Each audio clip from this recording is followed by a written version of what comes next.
नमस्कार। आज बात करते हैं उस भाषा की जो हमारे चारों ओर है, ब्रह्मांड की भाषा। ये सिर्फ फिजिक्स का कोई चैप्टर नहीं है, बल्कि वो कोड है जिससे हम अपने आसपास की हर चीज को समझते हैं। तो सवाल ये उठता है कि इतने बड़े, इतने विशाल ब्रह्मांड को आखिर हम समझना शुरू कैसे करें? क्या इसकी कोई चाबी है? इसका जवाब ना सरप्राइजिंगली बहुत सिंपल है। हम इसे माप कर शुरू करते हैं। जी हाँ, मेजरमेंट से। हर चीज जिसे हम समझने की कोशिश करते हैं, उसे सबसे पहले मापा जाता है। और बस यहीं से एंट्री होती है फिजिक्स की। फिजिक्स मतलब विज्ञान की वो ब्रांच जहां हम फिजिकल क्वांटिटीज यानी ऐसी चीजों की पढ़ाई करते हैं जिन्हें मापा जा सके, ऑब्जर्व किया जा सके, चाहे वो एक छोटे से एटम का वजन हो या किसी बहुत दूर के तारे की दूरी। ठीक है, तो इस आइडिया को थोड़ा और खोदते हैं। देखिए, सिर्फ नंबर्स बोल देना काफी नहीं होता। उन नंबर्स को एक मतलब, एक पहचान देनी पड़ती है। जरा सोचिए, अगर कोई बस कह दे 50, तो ये तो कंफ्यूजिंग है ना? इसका कोई मतलब ही नहीं निकला। मतलब 50 किलो, 50 किलोमीटर या फिर 50 ग्राम? बिना कॉन्टेक्स्ट के नंबर्स अधूरे हैं। और इसी कंफ्यूजन को दूर करने के लिए आती है यूनिट यानी इकाई। ये एक स्टैंडर्ड रेफरेंस है, किसी भी चीज को मापने का एक तय तरीका जो उस नंबर को एक असली मतलब देता है। तो एक अच्छी यूनिट में क्या खासियत होनी चाहिए? सोचिए, ये एक अच्छे दोस्त की तरह है जो आसानी से मिल जाए, भरोसेमंद हो, मतलब समय या जगह के साथ बदले नहीं, जिसे सब माने और जिसे जरूरत पड़ने पर दोबारा बनाया भी जा सके। और इसमें सबसे जरूरी गुण है इनवेरिएबल होना, यानी जो बदले ना। बिल्कुल यही वजह है कि मुंबई में 10 किलो चावल दिल्ली में भी 10 किलो ही रहेगा। जगह बदल गई पर माप नहीं बदला। अच्छा, तो अगर यूनिट्स शब्दों की तरह हैं, तो फिर सही से बातचीत करने के लिए हमें एक कॉमन ग्रामर यानी एक सिस्टम की जरूरत पड़ेगी, है ना?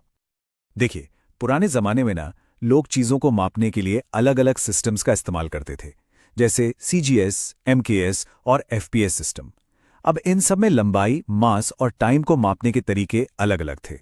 लेकिन आज मॉडर्न फिजिक्स की दुनिया में हम सब एक ही भाषा बोलते हैं, और वो है एसआई सिस्टम। ये हमारा ग्लोबल स्टैंडर्ड है ताकि दुनिया भर के वैज्ञानिक एक दूसरे के काम को आसानी से समझ सकें। चलिए अब इसे एक और मजेदार एंगल से देखते हैं। क्या हो अगर हम कहें कि ये जो फिजिकल क्वांटिटीज हैं, ये असल में रियलिटी की अल्फाबेट हैं, मतलब हकीकत की वर्णमाला। तो इस अल्फाबेट में दो तरह के अक्षर होते हैं। पहले हैं फंडामेंटल क्वांटिटीज। ये वो हैं जो किसी और पर डिपेंड नहीं करती, ये सबसे बेसिक हैं।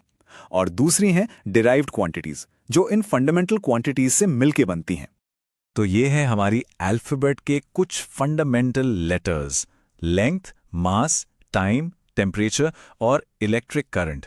ये मेजरमेंट के, आप कह सकते हैं, बेसिक बिल्डिंग ब्लॉक्स हैं। और इन्हीं फंडामेंटल लेटर्स को मिला के हम और भी कॉम्प्लेक्स वर्ड्स बना सकते हैं।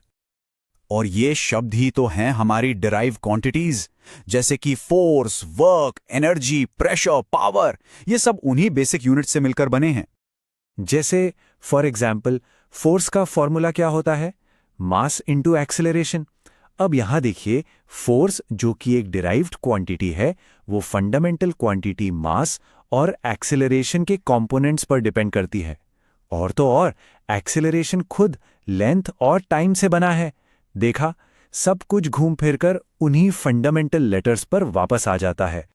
तो अब तक हमने ये देखा कि कैसे ये इतना सिंपल, इतना एलिगेंट सिस्टम हमें बेसिक चीजों से लेके कॉम्प्लेक्स कॉन्सेप्ट्स तक सब कुछ डिस्क्राइब करने में मदद करता है। तो चलिए विज्ञान की इस पूरी भाषा को फटाफट समराइज करते हैं। स्टेप 1, मास, लेंथ और टाइम जैसे फंडामेंटल लेटर्स से शुरू करें। स्टेप 2, इन्हें मिलाकर फोर्स और एनर्जी जैसे कॉम्प्लेक्स वर्ड्स बनाएं। और स्टेप 3, अपनी डिस्कवरीज को शेयर करने के लिए एक कॉमन ग्रामर यानी एसआई सिस्टम का इस्तेमाल करें। तो आखिर में एक सवाल बचता है कि अगर ये रियलिटी के फंडामेंटल लेटर्स हैं, तो फिर वो कौन सी कहानियां हैं जो हमें अभी इनसे लिखनी बाकी हैं?